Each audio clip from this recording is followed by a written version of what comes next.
অনেকেই জিজ্ঞেস করেন যে এসইও তো এআই এর কারণে শেষ হয়ে যাচ্ছে, এর পরের পদক্ষেপগুলো আমাদের কি কি। আপনাদেরকে একটা এক্সাম্পল দেখাই। যেমন এই ভিডিওটা আব্দুল কাদের স্যার তৈরি করছেন, তার বর্তমানে 15 সাবস্ক্রাইবার। খুবই দেখে বোঝা যাচ্ছে সিম্পল ভিডিও, হেড টকিং আর একটু ক্যাপশন দিচ্ছেন।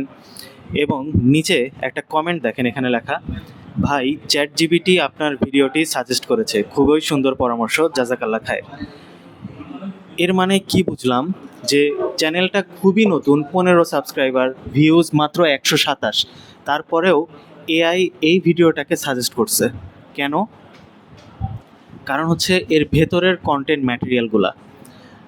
আপনাকে জাস্ট রিলেটেড কন্টেন্ট তৈরি করতে হবে এবং এআই আপনার কন্টেন্টকে স্ক্যান করবে এবং এটার ভিউজ যতই কম হোক, আপনি যেই টাইটেলই দেন না কেন, ভিডিওর ভেতরে কি কি কথা বলতেছেন, কি ভাষায় কথা বলতেছেন, সবই কিন্তু এআই ডিটেক্ট করতে পারে। সুতরাং আপনি কন্টেন্টের ম্যাটেরিয়ালের দিকে মনোযোগ দেন, ইনশাল্লাহ আপনার ভিউজ চলে আসবে। এটা এসইওর সাথে কোনো সম্পৃক্ততা আর নাই।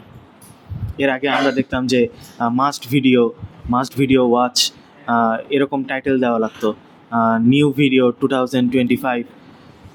দরকার নাই, এগুলো আর কোনো প্রয়োজন নাই।